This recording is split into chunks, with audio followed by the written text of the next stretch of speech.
ತಾರೀಕು 20 ಸೆಪ್ಟೆಂಬರ್ ತಿಂಗಳು 2025 ಕಣ್ರಪ್ಪ.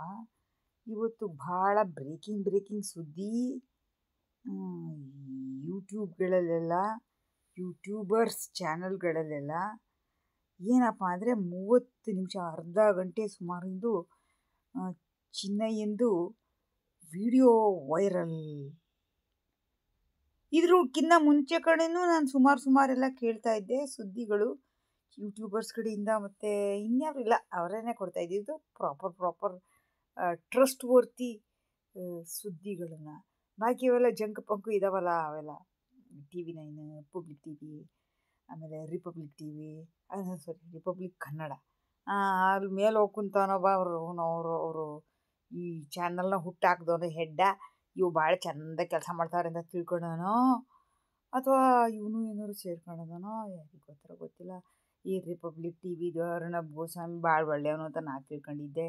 ಅವ ನೋಡಿದ್ರೆ ಇಲ್ಲಿ ರಿಪಬ್ಲಿಕ್ ಕನ್ನಡ ಮಾಡ್ತಿರೋ ನಾಯಿ ಕೆಲಸ ನೋಡಿದ್ರೆ ಯಾವ್ಯಾವ ಹುತ್ತದಲ್ಲಿ ಯಾವ್ಯಾವ ಹಾವು ಪರಮಾತ್ಮ ಅಂತ ಅನ್ನಿಸ್ತದೆ. ಮ್ಯಾಟರ್ ಏನಪ್ಪ ಅಂದರೆ ಇವತ್ತಿನ ಬಂದಿರೋ ಚಿನ್ನಯ್ಯಂದು ವಿಡಿಯೋದಲ್ಲಿ ಮತ್ತು ಹಿಂದೆ ಸುಮಾರು ಒಂದು ವಾರದಿಂದ ಯಾವ್ಯಾವೆಲ್ಲ ಬರ್ತಾವೆ ವಿಡಿಯೋಗಳು, ಇವನ್ನೆಲ್ಲನೂ ನೋಡಿದ್ರೆ ಸೌಜನ್ಯನ ಪ್ರಕರಣ ಆದಮೇಲೆ ಧರ್ಮಸ್ಥಳದಲ್ಲಿ ಅದೇನಂತಾರೆ ಸಾವುಗಳು ಕಮ್ಮಿಯಾಗಿದ್ದಾವೆ, ಕ್ರೈಮ್ಗಳು ಕಮ್ಮಿಯಾಗಿದ್ದಾವೆ, ಹಿಂಗಂತ ಜನ ಎಲ್ಲ ತಿಳ್ಕೊಂಡಿದ್ದಾರಂತೆ. ನಂತಲೇ ಪಟ್ಟನ್ ಯೋಚಿಸ್ತು, ಒಬ್ಬ ಹುಚ್ಚಿದನು ಗೊತ್ತಾ, ಬಿಗ್ ಬಾಸಿಂದು ಅಲ್ಲಿ ಡ್ರಾಮಾ ಗಿಮ್ಮ ಎಲ್ಲ ಮಾಡಿ ಬರೋ ಚೀಪ್ ರೇಟೆಡ್ ಅವನ ಹೆಸರೇನು ಕಿರಿಕ್ ಕೀರ್ತಿ ಆಯ್ತಾ. ಇದಾಗಿ ಈ ದರಿದ್ರ ಇಂತಿಂತವನು ಹಳಮೂಳಿ ಎಲ್ಲ ಒದ್ರಗಂಡು ತಿರುಗ್ತಿದ್ದಾನಲ್ಲ. ಯಾವಾಗೆಲ್ಲ ಈ ಒಂದು ನಾಟಕ ಶುರು ಆಯಿತು, ಇವು ರಿಯಲ್ ಲೈಫ್ ನಾಟಕ, ಬಿಗ್ ಬಾಸ್ ನಾಟಕ ಅಲ್ಲ, ಇಲ್ಲಿ ರಿಯಲ್ ಲೈಫ್ ನಾಟಕ ಏನು ಶುರು ಆಯಿತು ಇಲ್ಲಿ ಸೌಜನ್ಯನ ಪ್ರಕರಣದಲ್ಲಿ ಅಧರ್ಮಸ್ಥಳದ ಅಧರ್ಮಾಧಿಕಾರಿಗಳಿಂದ ಕಡೆಯಿಂದ ಏನು ನಡೀತಿದ್ಯೋ ಆ ನಾಟಕ. ಈ ನಾಟಕ ಎಲ್ಲ ಮಾಡೋಕ್ಕೆ ಶುರು ಮಾಡಿದ್ನೋ ಆವಾಗ ಇವನ್ ಬಾಯಿಂದ ಒಂದು ವಿಡಿಯೋದಲ್ಲಿ ಇವನಿಗೆ ಗೊತ್ತಿಲ್ದಂಗೆ ಅನ್ನೋ ಥರ ಒದರೋಟ ಒಂದು ಏನಪ್ಪ ಅಂತ ಹೇಳಿದ್ರೆ, ಅಯ್ಯೋ ಅಧರ್ಮಾಧಿಕಾರಿಗಳ ಹತ್ರ ಎಲೆಕ್ಟ್ರಿಕ್ ಕ್ರಿಮೇಷನ್ ಮೆಷಿನ್ ಇದೆ ಅಂಥದ್ರಲ್ಲಿ ಅವ್ರು ಯಾಕಾದರೂ ಹೂತಾಕಕ್ಕೆ ಹೆಣಗಳನ್ನ ಹೇಳ್ತಾರಪ್ಪ. ಇವ್ರು ಭಾಳ ಒಳ್ಳೆಯವರು, ನೀವೇ ತಪ್ಪು ತಿಳ್ಕೊಂಡಿದ್ದೀರಾ, ತಪ್ಪು ತಿಳುವಳಿಕೆಯಲ್ಲಿದ್ದೀರಾ, ಹೀಗೆಲ್ಲ ಹೇಳ್ಬಿಟ್ಟು ಓಡಾಬಿಡ. ಆ ಫಸ್ಟ್ ಟೈಮ್ ಬಂದಿದ್ದ ಗೊತ್ತಾ SITಗೆ ಕಾರ್ ಬಿಟ್ಕೊಂಡು. ಇವನು ಯಾಕೆ ಬಂದ ಇಲ್ಲಿ ಹುಚ್ಚ ಅಂತ ಅಂದ್ಬಿಟ್ಟು ನಾನು ಅವತ್ತು ವಿಡಿಯೋ ಮಾಡಿದ್ದೀನಿ ಅವನ ಮೇಲ್ಗಡೆ ಒಂದು ಏನು ಹೇಳಿದ್ದೀನಿ ಒಟ್ಟಿಗೆ. ಇವಾಗ ಕ್ರ್ಯಾಕ್ ಬಡಿ ಮಗ ಇಲ್ಲಿ ಬಂದಿದ್ದ, ಅಲ್ಲಿ ಅದಕ್ಕೇನಂತಾರೆ ಏನಕ್ಕೋ ಗೊತ್ತಿಲ್ಲ, ಕಾರ್ ಹುಡ್ಕೊಂಬಂದಿದ್ದ ಅದ್ಯಾವುದೋ ಅವನ ಊರಿಂದ ಧರ್ಮಸ್ಥಳಕ್ಕೆ. ಅಲ್ಲ ಏನು ಕಡಿಯಕ್ಕೆ ಬಂದಿದ್ದ ಗೊತ್ತಿಲ್ಲ, ಕಾರ್ ಬಿಟ್ಕೊಂಡು ಇಲ್ಲಿ ತನಕ ಬರ್ತಾನೆ ಅಂದರೆ ಏನರ್ಥ? ಯಾಕೆ VC ಮಾಡೋಕ್ಕಾಯ್ತಾರಲ್ವ SIT ಜೊತೆ ಬಿಡೋಕ್ಕೆ. ಅವತ್ತು ಅವನನ್ನು ವಿಡಿಯೋ ಮಾಡಿದ್ದೆ ನಾನು. ಅವತ್ತು ಈ ಒಂದು ವಿಡಿಯೋನ ನಾನು ಕ್ಲಿಯರ್ಲಿ ಅಬ್ಸರ್ವ್ ಮಾಡಿದ್ದೀನಿ. ಈ ಡೈಲಾಗು ಹೊಡೆದಿರೋದು ಅಪ್ಪಟ ಸತ್ಯ. ಅಧರ್ಮಾಧಿಕಾರಿಗಳ ಹತ್ರ ಎಲೆಕ್ಟ್ರಿಕ್ ಕ್ರಿಮೇಷನ್ ಮೆಷಿನ್ನೇ ಇರುವಾಗ ಇವ್ರು ಏನಕ್ಕೆ ಹೂತಾಕ ಕೆಲಸ ಮಾಡೋಕ್ಕಂತ ಹೋಗ್ತಾರೆ, ರಿಸ್ಕ್ ತಗೊಂಡು ಅನ್ನೋ ಥರ ಮಾತಾಡಿದ್ದ. ಸೊ ಮೆಷಿನ್ ಇರೋದು ಗ್ಯಾರಂಟಿ ಐತಲ್ಲ. ಕಳ್ಳರ ಬಾಯಲ್ಲೂ ಸತ್ಯ ನೋಡ್ರಿ ಹೆಂಗೆ ರಪ್ರಪ ಅಂತ ಒಂದೊಂದ್ಸಲ ಬಂದ್ಬಿಡ್ತದೆ. ಕಳ್ಳೆಜ್ಜೆ ಅಂತ ಗೊತ್ತಾ? ಎಲ್ಲಾರು ಒಂದು ಕಡೆ ಬಿಡ್ತಾನೆ ಕಳ್ಳ ಹೆಜ್ಜೆಯ. ಇವ ಬಿಟ್ಟಾನೆ, ಯಾರ ಕಡೆಯಿಂದ ಬಂದು ಸಿಕ್ತೋ ಇನ್ಫಾರ್ಮೇಷನ್ ಗೊತ್ತಿಲ್ಲ, ಒಟ್ಟಿಗಂತೂ ಕಳ್ಳರ ಹೆಜ್ಜೆ ಬಿಟ್ಟಾಯ್ತಲ್ಲ. ಅಲ್ಲ ನೀವು ಯೂಟ್ಯೂಬರ್ಗಳಿದ್ದೀರಿ, ಯಾರೆಲ್ಲ ಇದ್ದೀರಪ್ಪ, ಎಷ್ಟೊಂದು ಜನ ಇದ್ದೀರಿ, 28 ಜನ ಇದ್ದೀರಿ ಆಯಿತಾ. ಅಂಥವರೆಲ್ಲ ಅಂದರೆ ನ್ಯಾಯ ನೀತಿಲಿ ರಿಪೋರ್ಟಿಂಗ್ ಮಾಡ್ತಿರೋರು, ಕಳ್ಳರಲ್ಲ ಆಯಿತಾ. ಅವ್ರು ಮಾಡಿರ್ತೀರಿ. ಯಾಕೆ ನಿಮಗೆ ಇದ್ರ ಬಗ್ಗೆ ಇಗಿಳಿಯಾರಪ್ಪ ಹೇಳಿದ್ನೋ ಇಲ್ಲೋ ಗೊತ್ತಿಲ್ಲ, ಅದರ ಕೀರ್ತಿ ಅನ್ನೋನು ಮಾತ್ರ ಬಾಯಲ್ಲಿ ಬೊಗಳೋದ. ಚೆನ್ನಾಗಿ ನೆನ್ಪಿಟ್ಕೊಂಡಿದ್ದೀನಿ ನಾನು ಅದನ್ನ. SIT ಮುಂದ್ಗಡೆನೇ ಅವ್ನು ಕಾರ್ ಗಿರಿ ಎಲ್ಲ ಎಲ್ಲಿ ಪಾರ್ಕ್ ಮಾಡಿದ್ನೋ ಆ ಜಾಗದಲ್ಲೇ ಏನು ಇಂಟರ್ವ್ಯೂ ಮಾಡಿದ್ರು, ಕಳ್ಳ ಚಾನಲ್ಗಳೆಲ್ಲರೂ. ಆವಾಗ ಓದ್ರಿದ್ದ ಪದಗಳು ನನಗೆ ಚೆನ್ನಾಗಿ ನೆನಪಿದೆ ಆಯಿತಾ. ಹಿಂಗೆ ಹೇಳ್ದ. ನಾನು ಅನ್ಕೊಂಡೆ, ಅಯ್ಯೋ ಪರಮಾತ್ಮ, ಇವನಿಗೆ ಲೈಸೆನ್ಸ್ ಯಾರು ಕೊಟ್ಟರು? ಅಧರ್ಮಾಧಿಕಾರಿಗೆ ಎಲೆಕ್ಟ್ರಿಕ್ ಕ್ರಿಮೇಷನ್ ಮೆಷಿನ್ ಇಟ್ಕೊಳ್ಳೋಕ್ಕೆ ಲೈಸೆನ್ಸ್ ಯಾರು ಕೊಟ್ಟರು?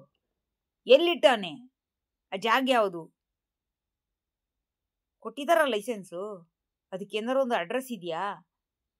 ಇದೇ ಅಂದಮೇಲೆ ಇಲ್ಲಿ ಕೇಳಿ, ಇವತ್ತು ನಾನು ಏನಕ್ಕೆ ಇದನ್ನು ನೆನಪಿಸ್ಕೊಂಡೆ ರಿಪೀಟೆಡ್ಲಿ ಅಂತ ಹೇಳಿದ್ರೆ, ರಿಪೀಟೆಡ್ಲಿ ಅವ ಈ ಚಿನ್ನಯ್ಯಯಿಂದ ಅರ್ಧ ಗಂಟೆದು ಏನು ವಿಡಿಯೋ ಇದೆಯೋ, ಇವತ್ತು 20ನೇ ತಾರೀಕು ಸೆಪ್ಟೆಂಬರ್ ತಿಂಗಳು 2025 ಅದರಲ್ಲಿ ಸೌಜನ್ಯಂದು ಪ್ರಕರಣ ಆದ ಮೇಲ್ಗಡೆ ಎಲ್ಲ ನಿಂತೋಗಿದ್ಯಂತೆ.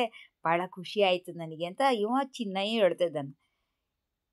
ನಾನು ಅಂದ್ಕೊಂಡೆ, ಸೌಜನ್ಯನ ಪ್ರಕರಣ ಆದಮೇಲ್ಗಡೆ ಮೋಸ್ಟ್ಲಿ ಟೈಮಿಗೆ ಸರಿಯಾಗಿ ಚಿನ್ನಯ್ಯ ಬರದೇ ಹೋಗಿದ್ದಕ್ಕೆ ಎಕ್ಸ್ಪೋಸ್ ಆಗೋಗ್ಬಿಟ್ವಿ ನಾವು ಅಂತ ಅಂದ್ಬಿಟ್ಟು ಇವು ಎಲ್ಲೋ ಕ್ರಿಮೇಷನ್ ಮಾಡೋ ಮೆಷಿನನ್ನು ತಗೊಂಬಂದು ಇಟ್ಕೊಂಡವನೋ ಏನೋ. ಅಧರ್ಮಾಧಿಕಾರಿ ಅದೆಲ್ಲಿ ಇಟ್ಕೊಂಡವನೋ ಕಣ, ಪತ್ತೆ ಮಾಡ್ರಪ್ಪ. ಒಂದ್ಸಲ ಈ ಥರ ಚಾಳಿಗೆ ಬೀಳ್ತಾರಲ್ಲ, ಈ ಕಾಮ ಅಂದರು ಅಂತ ಏನು ಹೇಳ್ಕೊತಿರ್ತಾರಲ್ಲ, ಇದು ಒಂದು ಚಾಳಿ. ಒಂದ್ಸಲ ಹಚ್ಕೊಂಬಿಟ್ರೆ ಅದು ಸಾಯ ತನಕ ಉಳ್ಕೊಳತ್ತೆಯ. ಹಾಗಾಗಿ ನಾನು ಹೇಳ್ತೀನಿ, ನೀವೆಲ್ಲ ತಿಳ್ಕೊಂಡಿರೋ ಥರ ಯಾವುದು ನಿಂತಿರೋದಿಲ್ಲ, ಫುಲ್ ಚಾಲ್ತಿಲಿರ್ತದೆ. ಆದರೆ ಹೂಳ ಕೆಲಸ ಬಿಟ್ಬಿಟ್ಟು ಇವರು ಇದಕ್ಕೇನು ಹೇಳ್ತಾರೆ, ಕುರುಹೇ ಇಲ್ದಲೇ ಇರೋ ಥರ ಸುಟ್ಟು ಬಿಸಾಕ್ತಿದ್ದಾರೇನೋ ಏನೋ ಬೂದಿ ಮಾಡಿ. ಎಲೆಕ್ಟ್ರಿಕ್ ಕ್ರಿಮೇಷನ್ ಮೆಷಿನ್ ಏನೋ ಒಂದು ಇರ್ತದೆ ನೋಡ್ರಿ ಅದರೊಳಗಡೆ ಅಂತ. ನನಗೆ ಸುಮಾರು ದಿನದಿಂದನೇ ಡೌಟ್ ಇತ್ತು ಈ ಮ್ಯಾಟರಲ್ಲಿ, ಸುಮಾರು ದಿನದಿಂದನೇ ಇತ್ತು. ಆದರೆ ಇವತ್ತು ಆ ಚಿನ್ನಯ್ಯಿಂದ ಅರ್ಧ ಗಂಟೆ ವಿಡಿಯೋದಲ್ಲಿ ಅವ ರಿಪೀಟೆಡ್ಲಿ ಪ್ರೆಸ್ ಮಾಡಿ ಹೇಳ್ತಿದ್ನಲ್ಲ, ಆವಾಗ ಅಂದ್ಕೊಂಡೆ, ಅಯ್ಯಯ್ಯೋ ಹೆಡ್ಡ ತಿಳ್ಕೊಳ್ಳಲ್ಲಿ ಅವನ ಕೀರ್ತಿ ಹೇಳ್ತಿದ್ದಾನೆ ಹಿಂಗಂತ. ಇದ್ರ ಬಗ್ಗೆ ನಿಮ್ಗೆ ಗೊತ್ತಿಲ್ವೇನಪ್ಪ? ನಿಮ್ಗಿರ್ತವೆ ನೋಡ್ರಿ ಲಿಂಕ್ಗಳು, ಲೋಕಲ್ಲು.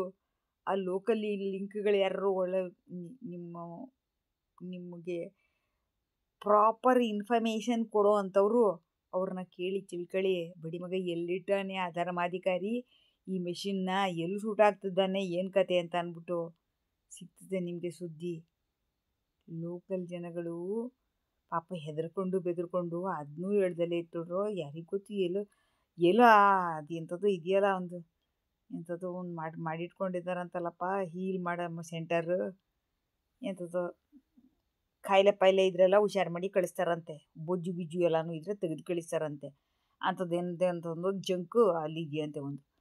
ಆ ಅಧರ್ಮಾಧಿಕಾರಿಗಳದ್ದು ಆ ಅಧರ್ಮ ಅದು ಸ್ಥಳ ಜಾಗದಲ್ಲಿಲ್ಲೋ, ದೇವಸ್ಥಾನದ ಆಸುಪಾಸಲ್ಲಿಲ್ಲೋ.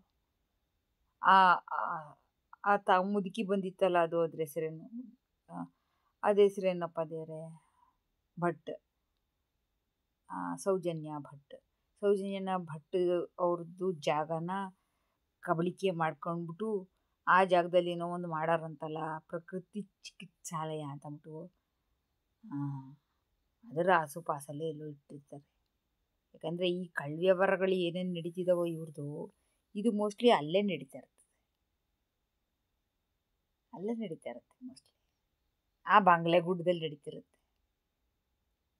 ಎಲ್ಲ ಇಟ್ಟಿರ್ತಾರೆ ಆಸುಪಾಸಲ್ಲಿ. ಅಲ್ಲಿಂದ ಇಲ್ಲಿಗೆ ವರ್ಗಾವಣೆ ಮಾಡಿಬಿಟ್ಟು ಸುಟ್ಟು ಬಿಸಾಕಕ್ಕೆ ಎಷ್ಟು ನಿಮಿಷ ಬೇಕ್ರಪ್ಪ ಎಲೆಕ್ಟ್ರಿಕ್ ಮಿಷಿನ್. SIT ಜನಗಳೇ, ನಿಮಗೂ ಹೇಳ್ತಿದ್ದೀನಿ ಕೇಳ್ರ. ಆ ಯೂಟ್ಯೂಬರ್ಗಳು 2 ಜನ ಇದ್ದೀರಿ ನೋಡ್ರಿ, ನೀವು ಕೇಳ್ಕೊಳ್ರಪ್ಪ, ಅಚ್ಚುಕಟ್ಟಾಗಿ ಕೇಳಿಸ್ಕೊಳ್ಳಿ. ನಿಮ್ಮ ಅದಕ್ಕೇನಂತಾರೆ, ಇನ್ವೆಸ್ಟಿಗೇಟಿವ್ ಜರ್ನಲಿಸಮ್, ಇದರೊಳಗಡೆ ನಿಮ್ಮ ಜನಗಳು ಎಲ್ಲೆಲ್ಲೆಲ್ಲೋ ಇರ್ತಾರಲ್ಲ, ಅವ್ರಿಗೇನಂತಾರೆ, ಇನ್ಫಾರ್ಮೇಷನ್ ಕೊಡೋ ಜನ, ಇನ್ಫಾರ್ಮರ್ಸ್. ಅವ್ರ ಕಡೆಯಿಂದ ತಗೊಳ್ಳಿ ಇನ್ಫಾರ್ಮೇಷನ್ನು. ಹಿಂದಗಡೆ ಹಂಗೇನೆ ಹೋಗ್ಬಿಟ್ಟು ಆ ಗಿಳಿಯಾರಪ್ಪ ಅಲ್ಲ, ಅವನ ಹೆಸರೇನು, ಕೀರ್ತಿಯಪ್ಪ, ಇವನು ಫಸ್ಟ್ ಟೈಮು SIT ಮುಂದಗಡೆ ಬಂದಿದ್ನಲ್ಲ, ಅವತ್ತು ಒದ್ರದಾನ ಈ ಇನ್ಫಾರ್ಮೇಷನ್ನು. ಏನಂತ, ಇವ್ರ ಹತ್ರ ಆ ಮಿಷಿನ್ನೇ ಇದೆ, ಏನಕ್ಕೆ ಸುಟ್ಟಾಕೋಗ್ತಾರಪ್ಪ ಅಂತಂದ್ಬಿಟ್ಟು ಮಸ್ತ್ ಡೈಲಾಗ್ ಹೊಡೆದವ. ಏನು ದೊಡ್ಡ ಲಾಯರ್ ಕಂಡ್ರೆ ಅವನು. ನೀ ಬಿಗ್ ಬಾಸ್ಗೆ ಲಾಯಕ್ಕಿದೆಯಲ್ಲ ಮಗನೇ, ನೀ ಅಲ್ಲಿಗೆ ಹೋಗು ಆಯ್ತಾ, ಅಲ್ಲಿಗೆ ಹೋಗ್ ನೀ. ಅಸಹ್ಯ ಅಂತೂ ಮಾತ್ರ ಬಂದ್ಬಿಟ್ಟು ಇಲ್ಲಿ ಅಧರ್ಮಾಧಿಕಾರಿದು ದೊಡ್ಡ ಸೀಕ್ರೆಟ್ ಒಂದು ಓ ಎಕ್ಸ್ಪೋಸ್ ಮಾಡಿ ಹೋಗ್ಬಿಟ್ಟಿದ್ಯಾ ಮಾತ್ರ. ನನಗೇನೋ ಹಂಗೆ ಅನ್ನಿಸ್ತದೆ. ಆ ಮೆಷಿನ್ ಬಡ್ಡಿ ಮಗಂದು ಎಲ್ಲೇ ತರ್ಕೊಂಡೆ ಪತ್ತೆ ಮಾಡ್ರ. ಬಾಡಿಗೆಗೆ ತಗೊಂಡ್ರಲ್ಲ ಇವರು, ಪರ್ಮನೆಂಟ್ ಆಗಿ ತಗೊಂಡಿರ್ತಾರೆ, ಅದಕ್ಕೆ ಎಷ್ಟು ರೂಪಾಯಿ ಅದ ಭಾಳ. ಹಾಂ, ಈ ಸೀಮೆ ಅಷ್ಟೊಂದು ಆಗರ್ಭ ಶ್ರೀಮಂತ, ಸರ್ಕಾರಕ್ಕೆ ಲೆಕ್ಕನೇ ಕೊಡದಲ್ಲೇ ಇರುವಂಥ ಆಗರ್ಭ ಶ್ರೀಮಂತನ ಹತ್ರ ಓ ಸ್ವಂತಕ್ಕೆ ಪರ್ಚೇಸ್ ಮಾಡೋಕ್ಕಾಗ್ದಲೇ ಇರುತ್ತಾ? ಡೆಫಿನೆಟ್ಲಿ ಇರುತ್ತೆ, ಎಲ್ಲೋ ಒಂದು ಕಡೆ ಇರುತ್ತೆ. ನ್ಯಾಯ ನೀತಿಯಲ್ಲಿ ಏನಾರು ಇನ್ವೆಸ್ಟಿಗೇಷನ್ ಮಾಡೋಕ್ಕೆ ಬಂದಿದ್ದೀರಿ SIT ಪೀಪಲ್ ಜನಗಳು ಅಂತ ಹೇಳಿದ್ರೆ ಅದನ್ನು ಕಂಡುಹಿಡೀರಿ. ಕಂಡುಹಿಡಿಯೋಕ್ಕಾಗಲಿಲ್ಲ ಅಂತ ಹೇಳಿದ್ರೆ ಅವನು ಅದ್ರೋಗಿದ್ದಾನಲ್ಲ, ಅವನು ಕೀರ್ತಿ ಕ್ರ್ಯಾಕ್, ಅವನ್ನ ಎಳ್ಕ ಬಂದ್ಬಿಟ್ಟು ಮಗನೇ ಈ ಸ್ಟೇಟ್ಮೆಂಟ್ ಕೊಟ್ಟಲ್ಲ, ಹೆಂಗಲೇ ಕೊಟ್ಟೆ ಅಂತ ಕೇಳಿ ತಪ್ಪದೇ ಕೇಳಿ. ಎಲ್ಲೋಯ್ತ್ರೋ? How do I stop this?